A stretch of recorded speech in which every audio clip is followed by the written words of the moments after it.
From the Presidential Palace, Manila, Dateline Malacañang.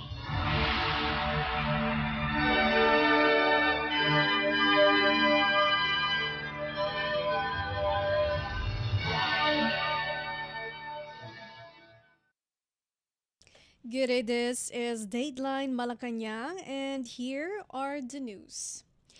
Malacañang said Philippine President Ferdinand R. Marcos Jr. welcomed the dismissal of the impeachment complaint against him after the House Committee on Justice declared them insufficient in form and substance. Palace Press Officer and Communications Undersecretary Attorney Claire Castro said President Marcos was relieved when informed of the decision, stressing that due process was followed. She said the president has been confident from the start that the complaints lacked merit. Castro also said lawmakers thoroughly discussed the allegations, which helped clarify issues surrounding the complaints. She likewise dismissed claims that the impeachment bid failed due to Marcos's influence over the House of Representatives, saying even legal experts and constitutionalists described the complaints as weak and lacking merit. President Marcos, Castro said, now wants to move forward and focus on improving the economy and uplifting the lives of Filipinos. The House Committee of Justice declared the two impeachment complaints filed by lawyer Andre De Jesus and the Makabayan Coalition as both insufficient in substance. During the panel's first hearing on Monday, both complaints were deemed insufficient in form. Dateline Malacañang. In related news, the House Committee on Justice overwhelmingly dismissed the two impeachment complaints against Philippine President Ferdinand R. Marcos Jr. for failure to meet the constitutional requirement of sufficiency in substance. The committee, chaired by Batangas Representative Jervil Jinky Bitrix Luistro, declared insufficient in substance the complaints separately filed by lawyer Andre De Jesus and by a group of activists and private individuals led by former lawmaker Liza Massa. Voting 42-1 with 3 abstentions, the panel approved the motion raised by Committee Vice Chair Representative Isabel Maria Zamora of San Juan City, declaring De Jesus' complaint insufficient in substance. On the Maza complaint, the panel voted 39-7 to declare the complaint also insufficient in substance. Before the votes took place, Luistro urged panel members to decide based on conscience, facts, and the interest of the Filipino people. In a press conference after the hearing, Luistro said the committee will reconvene on Monday to finalize its report for transmittal to the House plenary, subject to approval by at least 1/3 of all House members. The twin rulings formally terminated both impeachment complaints at the sufficiency in substance stage, ending the committee's constitutional review. Both complaints accused the president of culpable violation of the Constitution, graft and corruption, and betrayal of public trust. The De Jesus complaint, endorsed by Pusong Pinoy Representative Jet Nisay, cited alleged unconstitutional acts, including the surrender of former President Rodrigo Duterte to the International Criminal Court, misuse of unprogrammed appropriations, and claims questioning the president's fitness to serve. Endorsed by the Makabayan Bloc, the Maza et al. Complaint allegedly betrayal of public trust over the so-called BBM parametric formula in infrastructure, spending allegedly linked to anomalous flood control projects, as well as supposed irregularities involving PhilHealth funds and other budget allocations. A majority of committee members said both complaints failed to plead facts sufficient to warrant a full impeachment hearing, relying largely on speculation, policy disagreements, and unsubstantiated claims rather than any direct or indirect act by the president constituting an impeachable offense. They stressed that impeachment requires factual allegations supported by evidence, not rhetoric, labels, or conjecture. They also warned against lowering the constitutional threshold by relying on hearsay, unverified claims, or the absence of direct evidence linking the president to corruption or betrayal of public trust. Dateline Malacañang. Malacañang Wednesday welcomed the Supreme Court's decision dismissing a petition against Executive Order Number 94, which created the Independent Commission for Infrastructure, or ICI, saying it affirms Philippine President Ferdinand R. Marcos Jr.'s commitment to investigate anomalous flood control projects and protect public funds.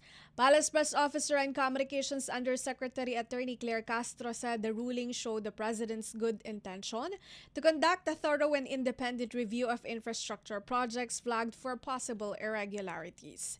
She stressed that the Marcos administration has an obligation to cleanse government of abuse and ensure accountability in the use of public money. The Supreme Court dismissed the petition questioning EO 94 during its en banc session on February 4, 2026, citing violation of the hierarchy of courts and the absence of an actual case or controversy. The task force created by President Marcos in September 2025 is investigating projects implemented since 2015 and has made significant progress, including filing referrals against several individuals, among them government officials. Dateline Malacañang. The Philippine National Police Anti-Cybercrime Group, or PNP-ACG, has formed a team to investigate the fake medical bulletin of Philippine President Ferdinand R. Marcos Jr. that was circulated online. PNP-ACG Chief Brigadier General Wilson Asweta said the team will coordinate with other agencies in pursuing those behind the disinformation attempt. When asked whether the PNP-ACG had identified individuals behind the fake medical results, Asweta declined to give details, citing the ongoing investigation. The Presidential Communications Office and St. Luke's Medical Center, whose logo appears on the purported medical bulletin, both said the document was fake. Asweta said those behind the fake document may be charged for violation of Article 154 of the Revised Penal Code, which penalizes the publication of false news that endangers public order. Dateline Malacañang. In other agency news, the Philippine Department of Social, Welfare and Development, or DSWD, is on blue alert status, with concerned regional offices monitoring developments as Tropical Depression Bashang approaches northeastern Mindanao. Assistant Secretary Irene Dumlao of the Disaster Response Management Group assured that the DSWD is prepared to immediately distribute food items to LGUs that will bear the brunt of Bashang. She said the Luzon Disaster Resource Operations Center in Pasay City has more than 672,000 boxes of FFP, while more than 317,000 boxes of FFPs are stationed at the Visayas Disaster Resource Operations Center in Mandaue City. Dumlao added that the DSWD has more than 3.4 billion pesos in its Quick Response Fund, or QRF, lodged at the DSWD Central Office, which can cover relief and early recovery operations during disasters and calamities. The DSWD disaster response equipment, include its mobile command centers and mobile kitchens, is also on standby in all regional offices, ready for deployment as needed. Dateline Malacañang. The Philippine Department of Education, or DepEd, said Wednesday it would prioritize the review of the special curricular program and other priority reform agendas in the education sector to realize system reforms. The DepEd announced its plans during the National Planning Conference, citing recommendations from the final report of the Second Congressional Commission on Education, or EDCOM-2. For 2026, DepEd seeks to prioritize the review and consolidation of its special curricular programs while sustaining the implementation of the revised curriculum in senior high school, or SHS, including the expansion of grade 12 elective offerings. Learners will also be provided with clearer post-K-12 pathways through the rollout of the National Entrepreneurship Challenge. These efforts will be part of the agency's target to enhance the DepEd learning system through the integration of curriculum, teaching and learning strategies, assessment, resources, training, and other alternative learning deliveries. The majority of textbooks, meanwhile, have already been procured and are expected to be delivered in June in support of the strengthened SHS curriculum and the upcoming school year. Besides curriculum implementation and development, the DepEd also reiterated its priority to boost staffing in public schools nationwide. Under the expanded career progression or ECP system, more than 100,000 public school teachers are set to receive their long overdue promotions. On top of the target promotions, the DepEd will also hire 32,916 new teaching positions, 6,000 Principal 1 items, 11,268 Administrative Officer 2 items, 5,000 Project Development Officer 1 items, and 10,000 School Counselor Associate 1 items. Artificial intelligence or AI-powered platforms are expected to support the agency's workforce development in terms of planning, assessment of school head applicants, deployment, and streamlining of school forms. Support to school heads, teachers, and other DepEd staff was also assured under high maintenance and other operating expenses, now at 60 billion pesos, up from 48 billion pesos in 2025. Moreover, learning recovery and continuity efforts will be intensified to prevent learning loss due to various challenges, including natural calamities, classroom congestion, bullying, absenteeism, or malnutrition. Dateline Malacañang. The government has allocated 300 million pesos to fix the transmission lines obstructing the Bicol International Airport's or BIA runway. CAAP Information Officer Bea Bernardo said half of the amount will come from the Civil Aviation Authority of the Philippines or CAAP, and the other half from the Department of Transportation or DOTR. According to reports, the DOTR and CAAP signed a memorandum of agreement with the National Grid Corporation of the Philippines to address the issue of transmission lines that limit runway operations. DOTR Secretary Giovanni Lopez said he was eyeing to resolve the issue within the year following Philippine President Ferdinand R. Marcos Jr.'s directive to maximize operations at the airport so it can handle international flights. Once done, the BIA can accommodate larger jets. Bernardo said the local government is coordinating with CAAP so that international flights can be offered via the BIA. Dateline Malacañang. The Social Housing Finance Corporation or SHFC formally awarded 80 housing units to the members of the Meadow community who were affected by the Department of Transportation or DOTR's Railway Rehabilitation Project under the North-South Commuter Railway Extension or NSCRX. SHFC said the awarded housing units are part of the resettlement assistance for families displaced by the NSCRX project. The agency is also preparing the turnover of an additional 312 or 312 completed housing units to other beneficiaries.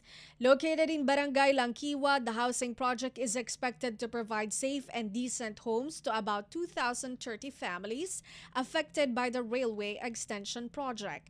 The housing assistance is part of Philippine President Ferdinand R. Marcos Jr.'s expanded Pambansang Pabahay para sa Pilipino or 4PH program being implemented by the Department of Human Settlements and Urban Development or DSUD.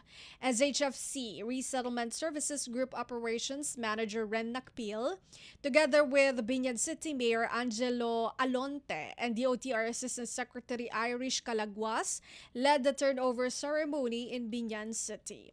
Alonte, in his speech, cited the importance of collaboration among local and national government agencies in improving the living conditions of residents through sustainable housing programs.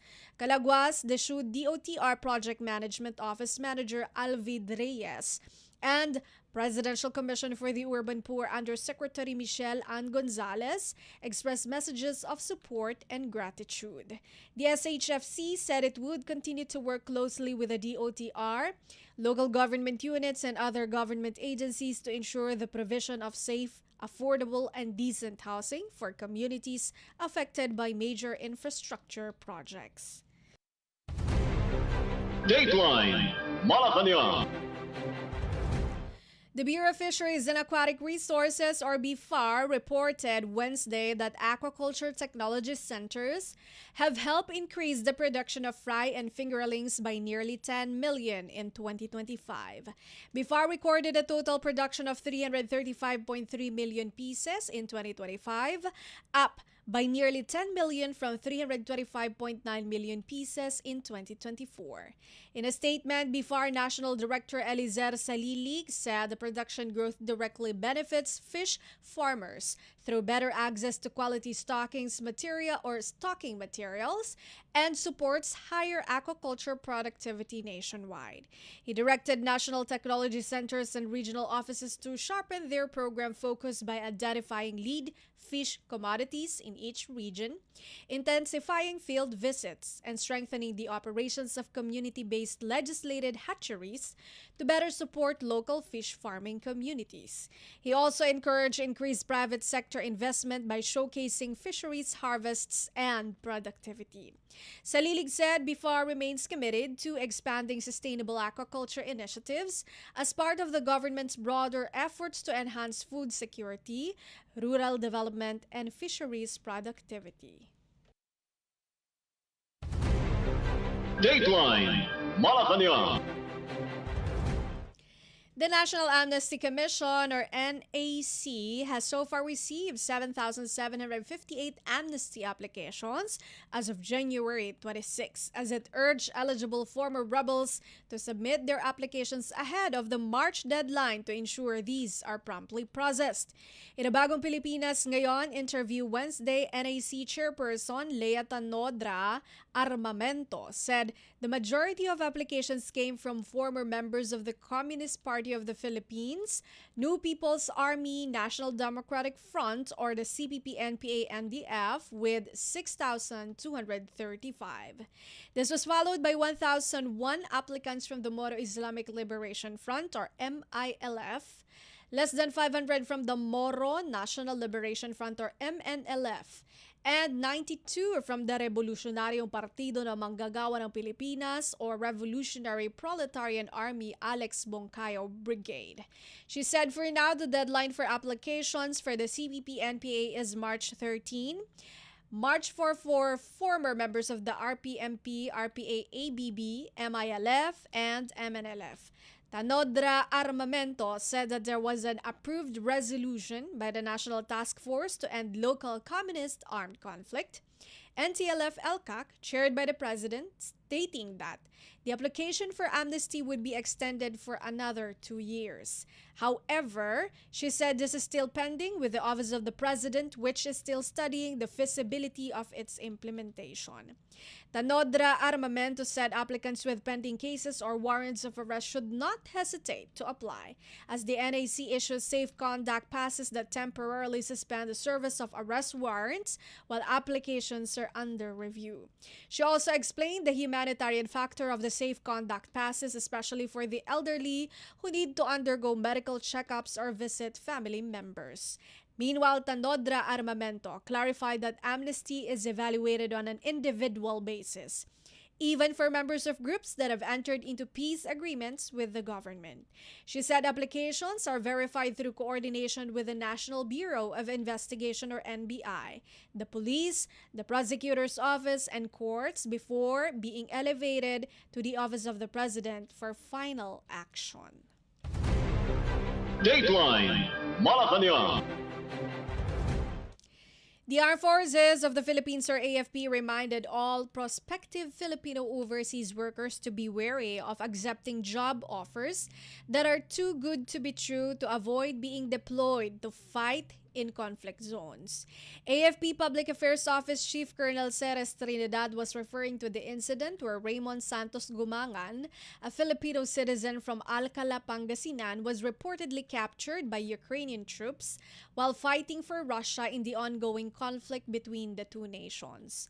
Trinidad said the agency does not want to speculate on how the person was recruited, but would like to be informed in our coordination with the agencies to know how exactly this happened and so that they can warn the public to avoid these kinds of recruitment. Initial information gathered by the AFP, Trinidad said, indicated that Gumangan was recruited to work for a certain job and not in the military. He added that they are already looking into this to find out how Gumangan landed in the conflict area.